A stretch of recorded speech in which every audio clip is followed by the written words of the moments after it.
भाई और बहनों, तरीकाकार क्या होता है? अगर आपने मिसाल के तौर पे एक मजमून लिखना है तो इसका तरीकाकार क्या है? How will you right it, कितनी काइंड्स है, वगैरह वगैरह, वो सारा कुछ ले रहा है। ठीक है, चले जी, मैं ये दो शेयर कर लेता हूँ। ठीक है, मैं शेयर कर लेता हूँ। भाई और बहनों, एक बात ध्यान में रखें जी। आप लोगों ने सबसे पहली जो चीज ध्यान में रखनी है वो क्या है? वो आप लोगों ने ध्यान में रखना है कि आपने खाका मजमून बनाना है। सबसे पहले हम क्या करते हैं? खाका बनाते हैं। आपको याद होगा ऊपर लिखा हुआ था, सबसे पहले हम क्या करते हैं जब हम ऐसे लिखते हैं? मजमून का नाम अपने ऊपर लिखना हुआ है, जैसे यहाँ पे मजमून का नाम आ जाएगा। उसके नीचे क्या होगा? आप खाका मजमून लिखोगे। खाका मजमून से एक मुराद क्या है? आउटलाइन। इसको आप मार्कर से लिखोगे भाई और बहनों, इसको मार्कर से लिखोगे।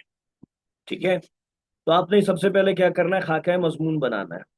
अब खाका मजमून बनाने के लिए आपको यहाँ पे तरीकाकार क्लियर करवाता हूँ कि किस तरह से बनाना है।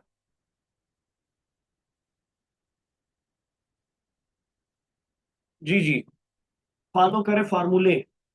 अब उर्दू पे आ जाए सर। वो इंग्लिश वाले दौर में हमने उसको डिस्कस कर लिया, अभी already taken extra minutes for English. Point ध्यान में रखे भाई और बहनों, खाके मजमून पहले आपने बनाना है, नंबर वन। ये हो गई पहली बात।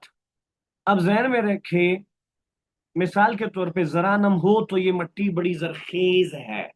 ये मेरा टॉपिक है। अब मैंने क्या करना है? मैंने इसका खाका मजमून बनाना है।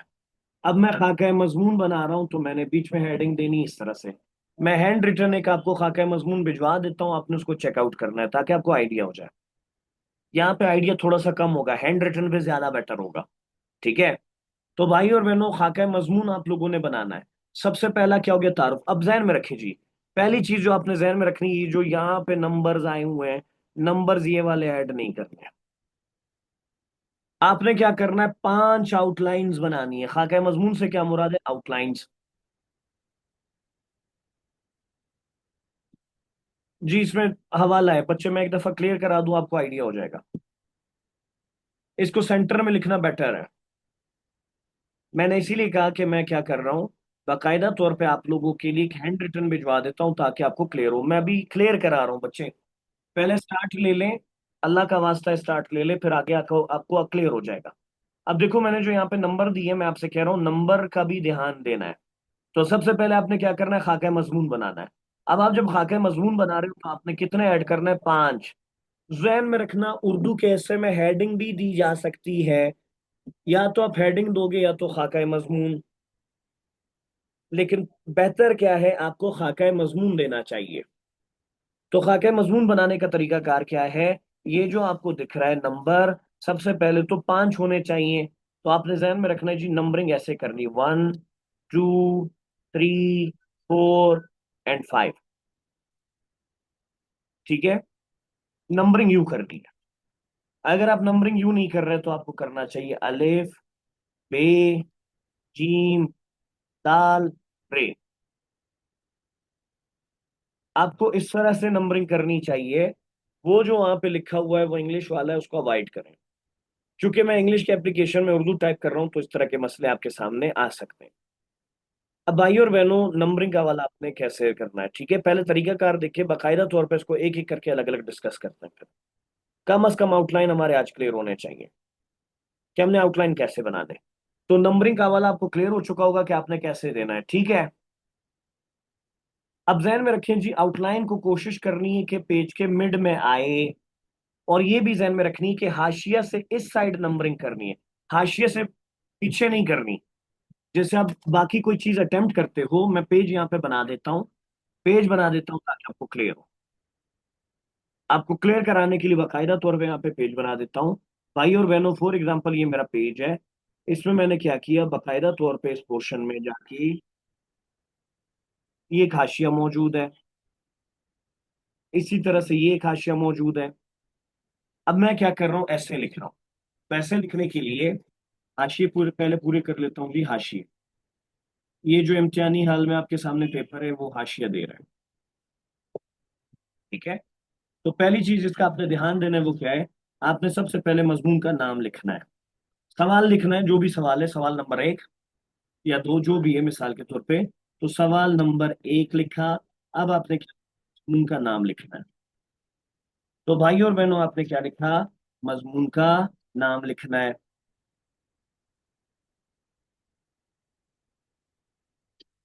यहाँ पे आपने मजमून का नाम लिख दिया। मैं इसके साथ साइड में लिख रहा हूँ कि क्या आ रहा है, मजमून का नाम। मजमून का नाम लिखने के बाद अब आप यहाँ पे मार्कर का इस्तेमाल करोगे। किस चीज का, मार्कर का। खाका मजमून, खाका मजमून। ये खाका मजमून का जो लफ्ज ये आपको इधर लिखा हुआ दिख रहा है, ये मिड में आएगा। अब आपने लाइनों के अंदर जाके यहां पे नंबरिंग करनी है, 1, लाइन से पीछे नहीं करनी। यहां पे नंबरिंग करनी है, 2, 3, 4, 5। इस साइड ना चले जाना, ये रॉन्ग है। आमतौर पे आप कोई और पेपर अटेम्प्ट कर रहे हो तो आप लाइनों के बाहर नंबरिंग करते हो, लेकिन जहन में रखना, जब आप ऐसे अटेम्प्ट कर रहे हो, मजमून को अटेम्प्ट कर रहे हो, तो लाइनों के अंदर करना है। और नंबरिंग कैसे करनी है, यूं, 1, 2, 3, 4, 5। या तो अगर ऐसे नहीं कर रहे तो क्या करोगे, अलिफ, बे, जीम, दाल, रे, इस तरह से नंबरिंग करोगे। होपफुली जी क्लियर होगा। नंबरिंग कैसे करनी और कहाँ करनी है, क्लियर होगा। क्लियर हुआ कि नहीं।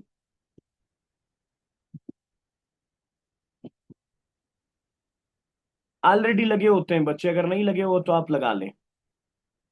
ठीक है, ऑलरेडी लगे होते हैं, अगर नहीं लगे हो आप लगा लें, बेटर होता है। आपकी प्रेजेंटेशन बेटर आती है। दैट्स गुड जी, ये क्लियर हो गया। आप जरा देखें इसके आगे क्या करना है। मैं इसको रेस करने लगा हूं, होपफुली स्क्रीनशॉट हो चुका होगा। मैं हैंड रिटन पे जो आ रहा हूं उसको चेक कर लेना आपके ग्रुप्स पे, उसको भी चेक कर लेना, आपका आइडिया बहुत ज्यादा क्लियर हो जाएगा। तो नंबरिंग आपने या यू करनी है या अलिफ भी जिम के साथ करनी है, तो ये आपके जहन में हो। यहाँ पे जो मैंने नंबरिंग की है, चूंकि मैं उर्दू वाले एप्लीकेशन में डाउन लिख रहा हूँ, टाइप कर रहा हूँ, तो इसमें मसले मसाइल आ रहे थे, तो मैंने नंबरिंग यू रखी है।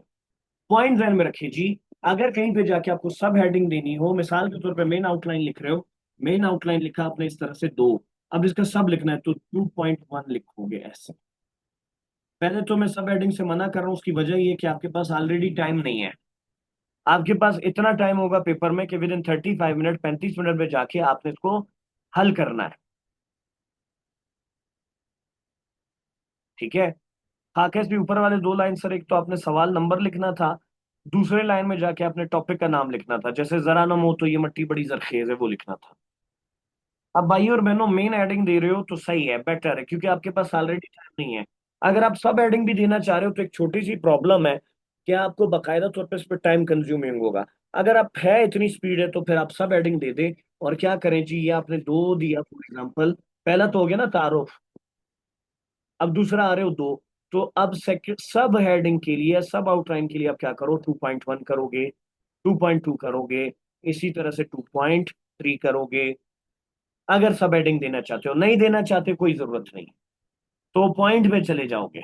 अलिफ बेजी में भी आ रहे हो, फिर उसकी सब हेडिंग में जाके आप 1, 2, 3 ऐड कर सकते हो।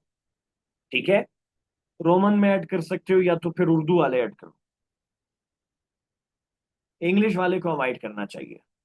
अगर आप चेकआउट करें यहाँ पे, तो ये जो खाका मजमून आपके सामने लिखे हुए हैं, पहले तो मैंने क्या कहा, इसको मिड में होना चाहिए, इसको ऐसे साइड में नहीं होना चाहिए। ठीक है। तो अगर मैं इसको मिड में करूंगा, ये बहुत ज्यादा ऑकवर्ड दिखे, मतलब यहाँ पे क्योंकि मैंने टाइप किया है। मैं हैंड रिटन भिजवा देता हूँ, उसमें आपको ज्यादा बेहतर तरीके से क्लियर हो जाएगा। आपके ग्रुप पे ऑलरेडी भी बहुत सारे इस तरह के मौजूद होंगे जो कि आउटलाइन है, जो हैंड रिटन मौजूद है। तो आपने उसको मिड में लिखना है। अब ध्यान में रखें, पहली चीज हो गई क्या, तारुफ। तारुफ के नीचे आपने क्या ऐड करना है, ये देखें जी, ये मुकदमा है। ये क्या है, मुकदमा। आप इसको मरकजी ख्याल भी कह सकते हो। ठीक है। मुकदमा मैं इसलिए ऐड कर रहा हूँ क्योंकि मैं मुकदमा मसले पर मुहित मजमून में ऐड नहीं करूंगा। आमतौर पे इंग्लिश में जब आप लिख रहे होते हो उसमें थीसिस स्टेटमेंट फर्क हो तो लाजिम होता है। तो ये जो बाकायदा तौर पे जी मरकजी ख्याल, ये जो मरकजी ख्याल हो गया या मुकदमा हो गया, ध्यान में रखें, ये मसले पर मुहित मजमून में नहीं होता। वो कौन सा मजमून है मैं बताता हूँ, आज मैं स्ट्रक्चर क्लियर कर रहा हूँ, कल मैं काइंड में जाऊंगा। तो सबसे पहले आपने मुकदमे में तारुफ लिखा, सॉरी, खाका मजमून में तारुफ लिखा। ये जो आपको जुमला दिख रहा है, this is your thesis statement. और इसको हम उर्दू में क्या कहते हैं, या मरकजी ख्याल बोल दो या मुकदमा बोल दो, नफ्से मजमून नहीं बोलना, ठीक है। यहाँ पे जी हम सेम रूल अप्लाई कर रहे हैं। बाकी उर्दू में एक बात ध्यान में रखिए, उर्दू की खासियत है, उर्दू में आप हेडिंग भी दे सकते हो, उर्दू में आप हेडिंग भी दे सकते हो। अब जहन में रखिए जी, ये जो दूसरी आ गई, सेकंड, थर्ड या फोर्थ, इसके बारे में जहन में रखें कि ये जो बाकायदा तौर पे है, ये पूरे का पूरा जुमला होना चाहिए। ये क्या होने चाहिए, पूरे के पूरे जुमला होना चाहिए। तारुफ एक वर्ड है, इख्तितामिया या खुलासा एक वर्ड है, लेकिन ये जो बीच में आ रहा है, ये क्या आ रहा है, ये पूरे का पूरा जुमला होना चाहिए। ठीक है, तो ये बात आपने जहन में रखनी है। ये जो मिड वाले पैराग्राफ है, इसके लिए क्या आपने ये बात ध्यान में रखनी है कि ये पूरे का पूरा आउटलाइन के जो 2, 3 और 4 नंबर है, इस पे पूरा जुमला लिखना चाहिए। ये वाला पूरा जुमला लिखे, ठीक है। 3 वाले में भी क्या आएगा, पूरा जुमला लिखे।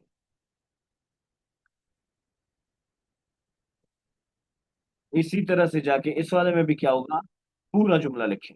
अगर आप पूरा जुमला नहीं लिख रहे, फॉर एग्जाम्पल एक में फिक्रा लिख रहे हो, अगर एक में फिक्रा लिख रहे हो तो फिर सब में फिक्रा लिखना पड़ेगा। और अगर आप एक में जुमला लिख रहे हो तो सब में जुमला लिखो, लिखोगे। नहीं, दोनों में से एक दे, महविश बहन, दोनों में से एक। जेड के साहब, अगर आप हेडिंग दे रहे हो, सॉरी आउटलाइन दे रहे हो, तो फिर आपको हेडिंग देने की जरूरत नहीं है। जहन में रखना, इंग्लिश में हेडिंग देना सुसाइडल मिस्टेक है। उर्दू में आप हेडिंग दे सकते हो, लेकिन अगर आप खाका मजमून बनाओ, मैं प्रेफर करूंगा खाका मजमून। अगर आप बाकायदा तौर पे जहन में रखें कि अगर आप पूरे का पूरा जुमला लिख रहे हो तो पूरा जुमला आएगा, सॉरी खाका मजमून लिख रहे हो तो फिर हेडिंग नहीं देनी।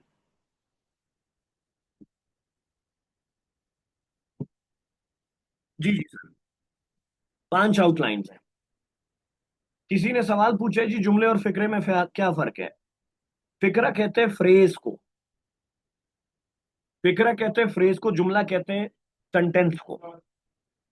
मैं कह रहा हूं कि पूरे का पूरा जुमला होना चाहिए, तारुफ और खुलासे को छोड़ के मिड में जो आ रहा है, ये पूरे का पूरा जुमला होना चाहिए। अगर आप पूरा जुमला नहीं लिख रहे, नंबर 2 पे आपने फिक्रा लिखना है, तो ध्यान दें, तो 2, 3 और 4 तीनों पे जाके आप फिक्रा लिखोगे। लिख सकते हैं सर, मैंने यही कहा। मैंने कहा आप पूरा जुमला लिखें, प्रेफर करें जुमले को, एग्जामिनर पसंद करते हैं जुमले को उर्दू में। लेकिन अगर आप पूरा जुमला नहीं लिख रहे, तो फिर आप एक में फिक्रा लिख रहे हो, तो जहन में रखना फिर सब में फिक्रा लिखोगे, यानी सब में फ्रेजेस लिखोगे।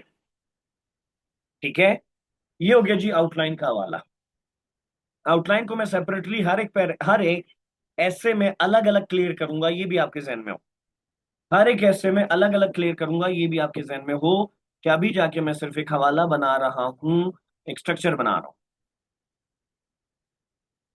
वसीला बच्चे, मैंने कहा कि अगर आप आउटलाइन नहीं दे रहे, तो आपने क्या करना है, बाकायदा तौर पे आपने हेडिंग्स देनी है।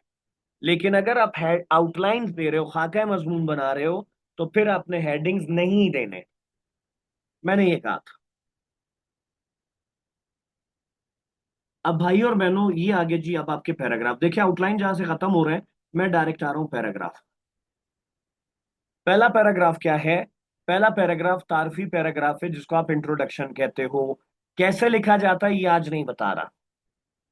इंट्रोडक्टरी पैराग्राफ कैसे लिखा जाता है ये आज नहीं बता रहा। अब खाका मजमून पे एक दफा बाकायदा तौर पे कमांड हो जाए, तो अब जाके मैं इंट्रोडक्टरी पे जाऊंगा। तो पहला पैराग्राफ होता है तारुफ। अब भाई और बहनों ध्यान में रखो, ये जो दूसरा पैराग्राफ है, ये किस पे है, ये दूसरा पैराग्राफ आउटलाइन नंबर 2 पे है। आउटलाइन नंबर 2 पे आपने क्या करना है, सेकंड पैराग्राफ को लिखना है।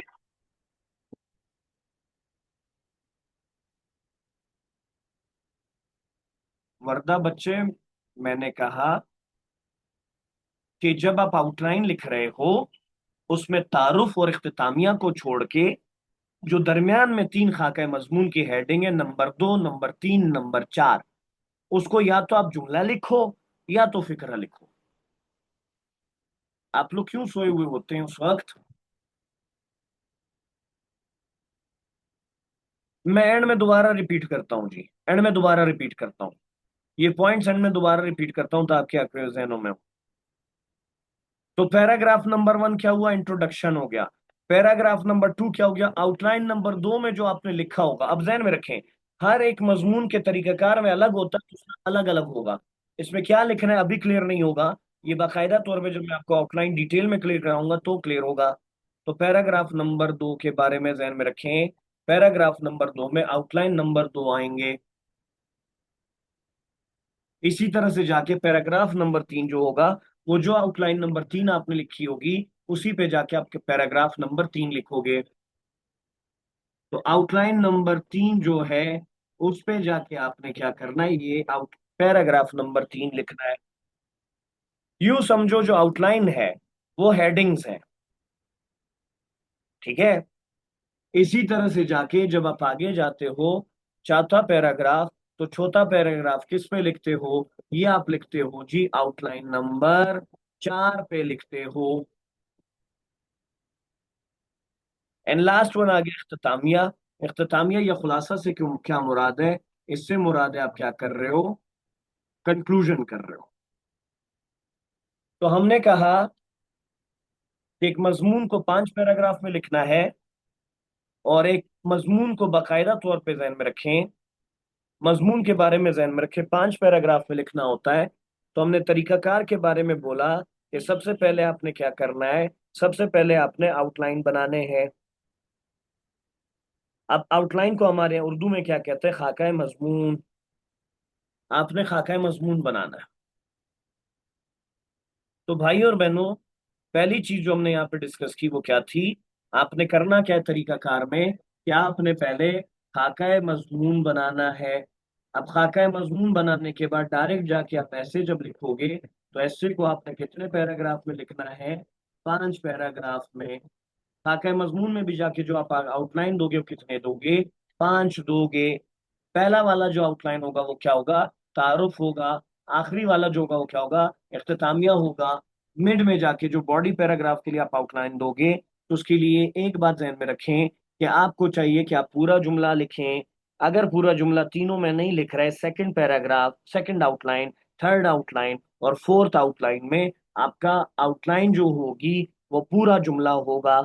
अगर आपको पूरा जुमला नहीं मिल रहा सही तरह से, तो आप फिक्रा लिख लो, यानी आप फ्रेज भी लिख सकते हो। लेकिन अगर आपने दो सेकंड पे जाके फ्रेज लिखा है, तो सेकंड पे फ्रेज लिखा है तो थर्ड पे भी फ्रेज लिखोगे और फोर्थ पे भी फ्रेज लिखोगे।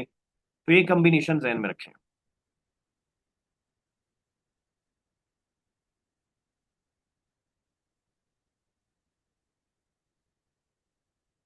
नहीं नहीं नहीं जी, पैराग्राफ में फिर आपने ज्यादा नहीं करने। सब हेडिंग दे रहे हो, अगर पैराग्राफ ज्यादा नहीं करने। भाइयों बहनों ध्यान में रखो, आपका शॉर्ट ऐसे, इसमें हर एक सब आउटलाइन के लिए अलग अलग पैराग्राफ नहीं लिखना, एक ही पैराग्राफ में उसको क्लियर करना है। अगर आप वजह बता रहे हो ना, मसला बता रहे हो, तो वो आपने ध्यान में रखना। मुकदमा तीसरा स्टेटमेंट है जी।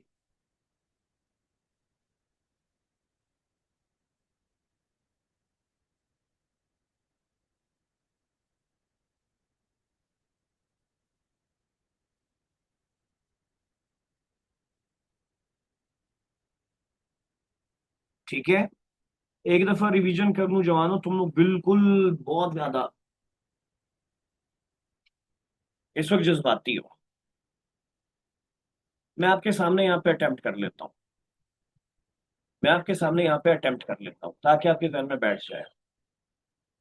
भाइयों और बहनों, पॉइंट जहन में रखें। मैंने आपसे कहा कि आपने करना क्या है। आपने करना ये है कि सबसे पहले आपने आउटलाइन बनाने हैं। आउटलाइन कैसे बनाते जाते हैं उसका जरा तरीकाकार देखिए। बच्चे, अभी तक मैं उसकी डिस्कशन में गया ही नहीं हूँ, मुकदमा फर्ज है, लाजमी है, क्या है, वो आगे आएगा। पहले जरा एक दफा आउटलाइन क्लियर कर लें, ना भागे जी, जज्बाती ना बने आप लोग। आप लोगों की ये जज्बातियत आपको लेट डूबेगी। एक दफा इन चीजों को देख लें, इस चीज को समझ ले, आगे आपकी क्लासेस है, जिंदा रहा इंशाल्लाह क्लासेस होंगी, नहीं हो गया कोई और रिप्लेस कर लेगा। फोकस करें यहाँ पे, फोकस करें यहाँ पे जी। मैं कह रहा हूँ कि आपने क्या करना है, खाका मजमून सबसे पहले क्या है, आपने मजमून का नाम लिखना है। जैसे मिसाल के तौर पे, जरा नम हो तो ये मिट्टी बड़ी जरखेज है,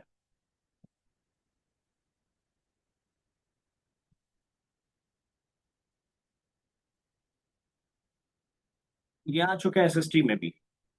टॉपिक का नाम लिखा, अब आप नीचे आए, आपने क्या किया, यहाँ पे खाकाए मजमून लिखा, खाकाए मजमून लिखा। अच्छा, मैं आसान करने के लिए आपके लिए जी मसले फलस्तीन पे उठा लेता हूँ, ताकि इस पे ये फिर आगे ये सबसे मुश्किल वाला है, उसको बाद में देख लें। मसला है फलस्तीन, इसका खाका मजमून बना रहा हूँ।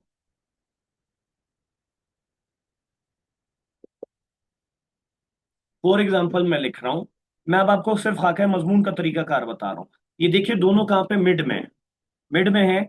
अब आप चेकआउट करें कि मैं क्या कर रहा हूँ। मैं बाकायदा तौर पे अलिफ बे जीम दाल लिख सकता हूँ, याद होगा आप लोगों को।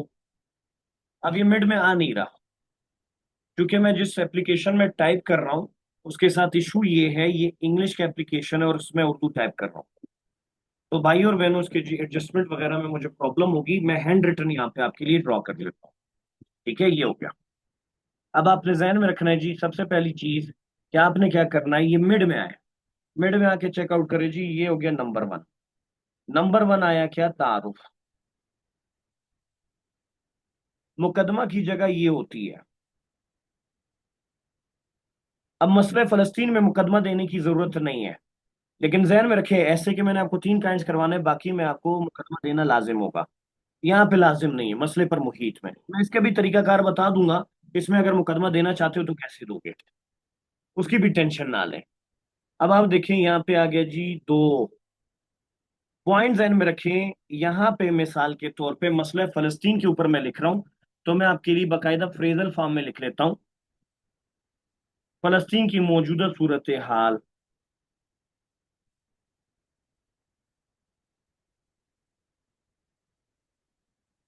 मौजूदा सूरत हाल का जायजा। फॉर एग्जाम्पल, मसला फलस्तीन की सूरत हाल। अब देखिए मेरे पास पेज आगे जगह नहीं, मैं इसीलिए लाइन से बाहर निकला हूं, आपने नहीं निकलना। अब पॉइंट लाइन में रखे जी, उसके बाद आया मसला फलस्तीन के पस पुश वजूहात।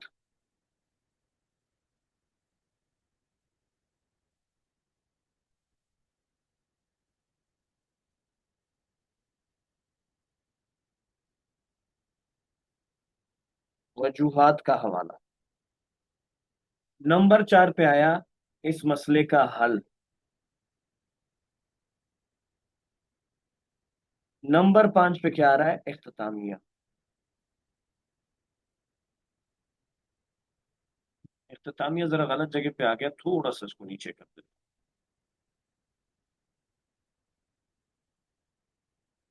तो लास्ट वन क्या आया, इख्तितामिया।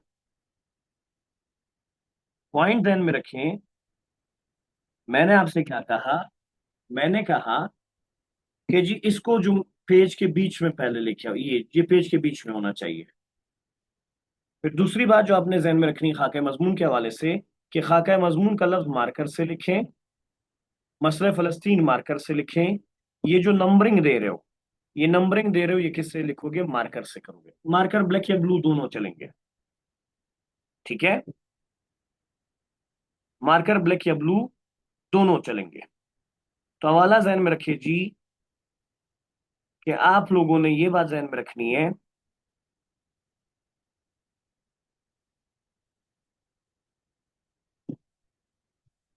कि आप लोगों ने बाकायदा तौर पे क्या करना है, कि खाका मजमून को आउटलाइन जो लिख रहे हैं उसको मिड में लिखना है। अब जहन में रखिए जी, जो टॉपिक का नाम है वो मार्कर से लिखा, खाका मजमून को मार्कर से लिखा, और ये जो मैंने एक दो तीन चार पांच लिखे हैं, इनको भी किससे लिखूंगा, मार्कर से। मैंने आपसे कहा आप गिनती यूं लिख सकते हो, एक दो तीन चार पांच, या तो आप क्या करोगे, अलिफ बे जीम दाल रे, इस तरह से लिखोगे। ठीक है, तो ये बात आपने जहन में रखना है। अब भाई और बहनों पॉइंट ध्यान में रखें कि ये जो लफ्ज तारुफ है ये एक लफ्ज है, और ये जो लफ्ज इख्तितामिया ये एक लफ्ज है। तारुफ मीन इंट्रोडक्शन, इख्तितामिया मीन्स कंक्लूजन। अब मिड में आके जी 3 पॉइंट्स आ गए। मैं इसको मार्क कर देता हूँ, ये जो तीन आपको दिख रहा है ये तीन, ये जो तीन आप लिख रहे हो, ये या तो जुमला लिखें यानी सेंटेंस, या तो फिक्रा कर ले यानी फ्रेज। जुमला हो तो बेटर है, नहीं हो तो फ्रेज का अपने हवाला उठाना है, फिक्रा उठाना। ठीक है। अब मैंने यहाँ पे तीनों में फ्रेज उठाए। मसला फलस्तीन की मौजूदा सूरत हाल का जायजा, मसले फलस्तीन के पस पुश वजूहात, इस मसले का हल। पॉइंट ध्यान में रखिए, जब आप इंग्लिश में लिखते हो आप काजेज इफेक्ट सोल्यूशन में जाते हो, लेकिन जब आप उर्दू में लिख रहे हो इसमें आप क्या कर रहे हो, करंट सिनेरियो डिस्कस कर रहे हो। पहले मौजूदा सूरत हाल, तारुफ के बाद क्या डिस्कस कर रहे हो, करंट सिनेरियो, मौजूदा सूरत हाल। उसके बाद आप जा रहे हो वजूहात पे, काजिज पे, और उसके बाद आप सोल्यूशन दे रहे हो। मैं इफेक्ट्स मेंशन यहाँ पे नहीं कर रहा उर्दू में, इफेक्ट्स मेंशन यहाँ पे नहीं कर रहा। होपफुली ये क्लियर होगा। अच्छा बच्चों मैं देखता हूँ। ठीक है, तो ये जहन में रखिए जी। होपफुली अब क्लियर हो चुका होगा। तारुफ लफ्ज में, इख्तितामिया लफ्ज में मिड वाले जो तीन है, इन तीनों को आपने जुमले में लिखना है। अगर जुमले में नहीं लिख रहे तो फ्रेज लिखो। तीनों को फ्रेज लिख सकते हो, फिक्रे में लिख सकते हो, या जुमला लिख सकते हो।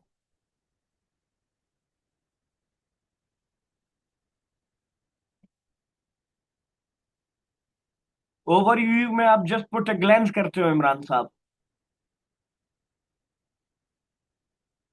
जैसे बच्चे सेंटेंस को मैं कन्वर्ट कर, फ्रेज को कन्वर्ट कर ले। मसले फलस्तीन की मौजूदा सूरत हाल क्या है, ले जी जुमला हो गया। मसले फलस्तीन की मौजूदा सूरत हाल का जायजा फ्रेज हुआ। मसले फलस्तीन की मौजूदा सूरत हाल क्या है। ठीक है, ये ध्यान में रखें। असरात असल में मौजूदा सूरत हाल में आ चुके हैं। मैं आपके सवाल की तरफ आता हूं। देखें, हवाला ध्यान में रखें।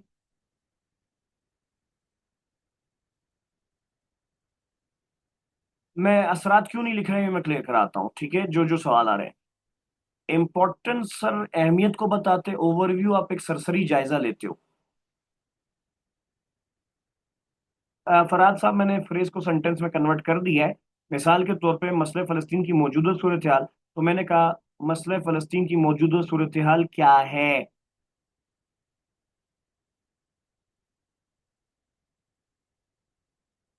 नहीं नहीं, पैराग्राफ 1 2 नहीं, नंबर लिखे 1 2 3 लिखे। उसके बाद हेडिंग, मतलब ये आउटलाइन दे बच्चे। फिर पैराग्राफ में नंबरिंग देने की जरूरत नहीं है। ठीक है।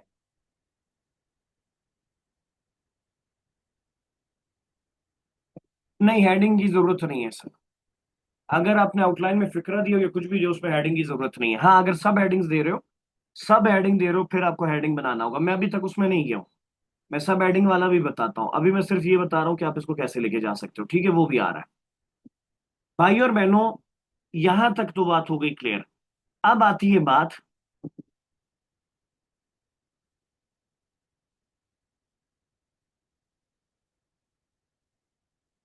वजूहत क्या है सर, इस मसले का हल क्यों कर मुमकिन है।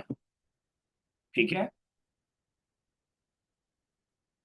ये आगे है कि काइंड में मैं करवाऊंगा, उसमें बाकायदा दोनों तरह अटेम्प्ट करके बताऊंगा।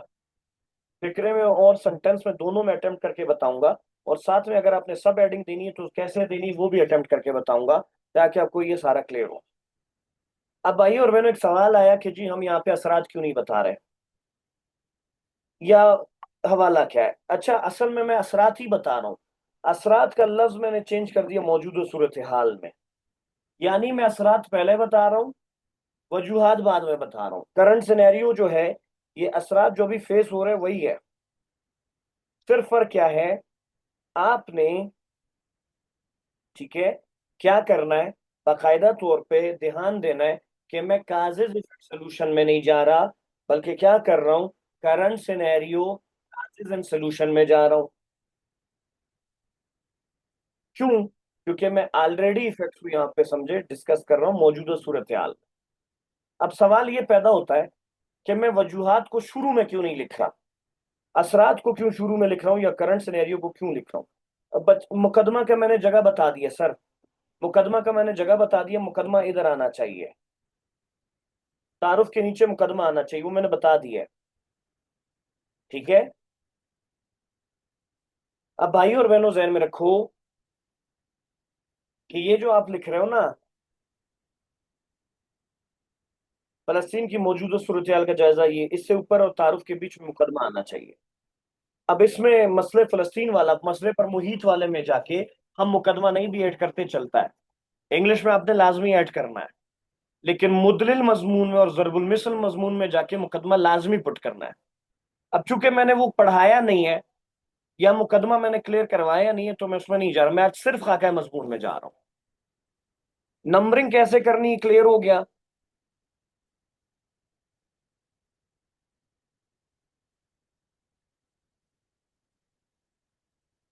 भाइयों बहनों, खाका मजमून कैसे बनाना है, नंबरिंग कैसे करनी क्लियर हुआ।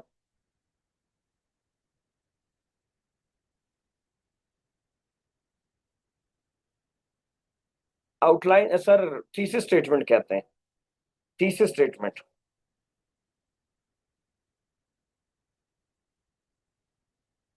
मटेरियल भी मैं आपको प्रोवाइड करूंगा सर, सर्च करना भी मैं आपको सिखाऊंगा।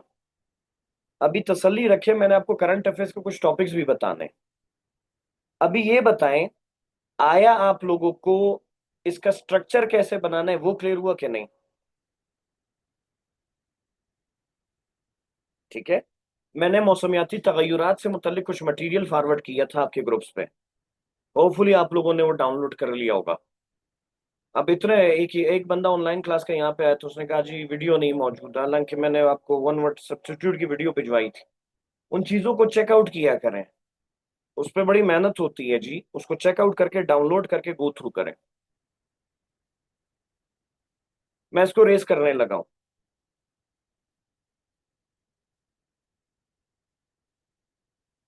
किसी ने स्क्रीनशॉट करना है तो कर ले, मैं इसको बाकायदा तौर पे मिटाने लगा हूं। मैं उसी को क्लियर कर रहा हूं सर।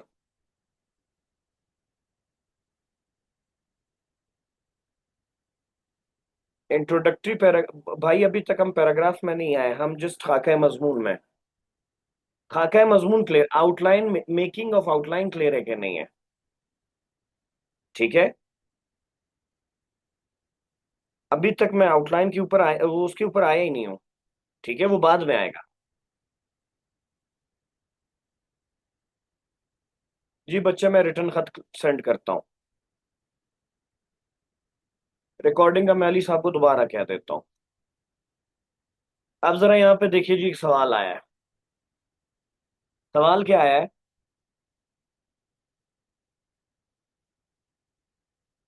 सवाल का हवाला ध्यान में रखें, सवाल क्या है।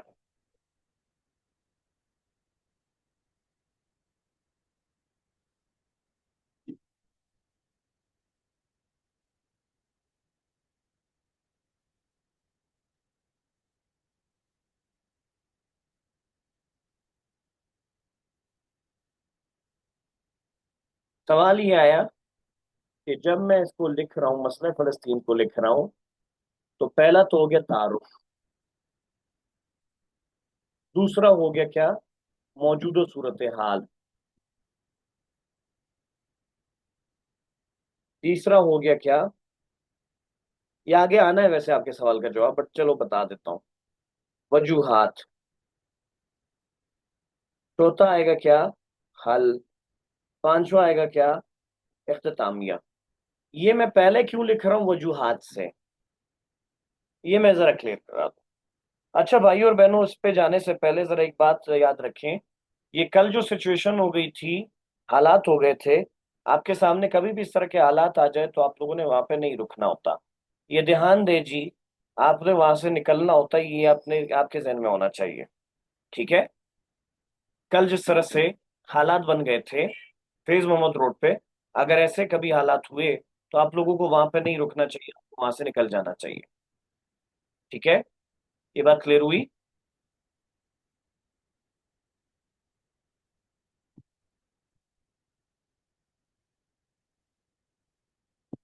मैं कह रहा हूं कल जो हालात हुए आपने वहां पे नहीं रुकना। हया बहन ने कहा क्या हुआ था।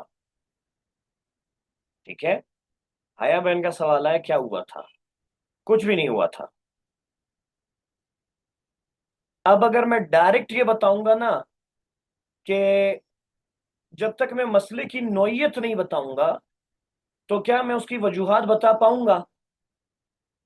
मौजूदा सूरत हाल में हम क्या करते हैं, असल में मौजूदा सूरत हाल में हम नौयत को क्लियर करते हैं। कुछ भी नहीं हुआ था फैज मोहम्मद रोड पे जी, ये एज एन एग्जाम्पल मैंने उठाया। तो ध्यान दे कि अगर मैं चाहता हूं आपको कि पहले मैं मसले की नौयत बता दूं तो मुझे क्या करना पड़ेगा, बाकायदा तौर पे सबसे पहले मौजूदा सूरत हाल को क्लियर करना पड़ेगा। अगर मैं मौजूदा सूरत हाल को क्लियर कर पाता हूं तो फिर मुझे क्लियर होगा कि ये मामला इस नहज पे क्यों पहुंचे। फिर मैं उसकी वजूहात बताऊंगा, ये वजह है। अगर मैं पहले वजह बता दूं ये वजह है, ये वजह है, ये वजह है, फिर उसके बाद बता रहा हूं कि जी उसका ये हल है, असर हो गया। तो पहले मुझे क्या करना चाहिए, बताना चाहिए कि अभी हालात क्या चल रहे हैं। फिर जाके जब मैं वजूहात बताऊंगा तो फिर मैं उसका हल बता पाऊंगा बहुत आसानी से। होपफुली जो क्लियर है, समझ आ गई मैंने क्यों नहीं बताया था और वो शुरू में क्यों रखा मौजूदा सूरत हाल। पहले आप नोयत तो बताओ भाई। मिसाल के तौर पे मैं मसले फलस्तीन की बात कर रहा हूं तो मैं बताऊं तो सही के 70,000 लोग मारे जा चुके हैं।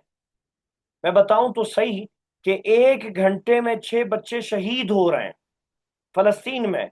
मैं बताऊं तो सही कि 70,000 में 23,000 से ज्यादा बच्चे हैं। मैं बताऊं तो सही कि उसमें खवातीन है। मैं बताऊं तो सही कि फलस्तीन मसले इस वक्त मलबे का ढेर बन चुका है जिसको अक़वाम मुत्तहिदा के मुताबिक उठाने में दहाइयां लगेंगी, 17 से 23 साल लगेंगे। मैं बताऊं तो सही कि जो 18 लाख लोग जो गजा में फंसे हुए हैं उनमें 2,40,000 लोग इस वक्त हफ्तों से भूखे हैं। मैं बताऊं तो सही कि जब उनको इमदाद पहुंचाई गई थी तो इसराइलियों ने उन पे बाकायदा तौर पे फायरिंग कर दी थी। मैं बताऊं तो सही कि आज जब अमेरिका ने इमदादी बाकायदा सामान रखा तो उनकी तस्वीरें शाया कर दी कि देखो हम कितने अच्छे लोग हैं, हम 2 हफ्तों बाद लोगों को खाना प्रोवाइड कर रहे हैं। मैं बताऊं तो सही कि वहां का एक माजूर बंदा बाकायदा तौर पे रोने लगा कि भाई मैंने तो हफ्तों से नहीं देखा। तो पॉइंट ध्यान में रखें कि हम यहाँ पे पहले मौजूदा सूरत हाल को क्लियर करेंगे। सर ध्यान में रखें इंग्लिश में भी 2-3 पैटर्न्स हैं प्रॉब्लमेटिक ऐसे के बारे में। तो जो आपके सर बता रहे हैं आपने उसको फॉलो करना है। यहाँ पे हम जब मौजूदा सूरत हाल को क्लियर कर लेंगे तो फायदा क्या होगा, मैं बाकायदा तौर पे मौजूदा सूरत हाल को जब क्लियर कर लूंगा तो अब जब इसकी वजह बताऊंगा तो आपका जो आर्ग्यूमेंट्स है, एनालिसिस है, वो ज्यादा बेटर होगा। अब बताओ कुछ समझ आई कि नहीं कि मैंने इसको शुरू में क्यों लिखा, मौजूदा सूरत हाल को शुरू में क्यों लिखा।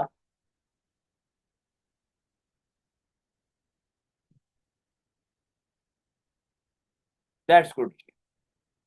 जहन में रखिए उर्दू में तरतीब को बहुत अहमियत दी जाती है, शदीद अहमियत दी जाती है। तो इसीलिए मैं मौजूदा सूरत हाल को शुरू में लिख रहा हूं। पॉइंट जहन में रखें, पॉइंट जहन में रखें, ये मैंने सिर्फ अभी तक मैंने कुछ नहीं पढ़ाया, आर्ग्यूमेंटेटिव ऐसे नहीं पढ़ाया, मुदलिल मजमून उसको कहते हैं, जरबुल मिसल पर मुहित नहीं है। ना मैंने आपको प्रॉब्लमेटिक ऐसे करवाया मसले पर मुहित, मैं सिर्फ बता रहा हूं आउटलाइन कैसे बनाने। उसके बीच में आपका सवाल आया था कि आपने क्यों ऐसे किया कि काजिज को बाद में क्यों लिखा, अदरवाइज मैंने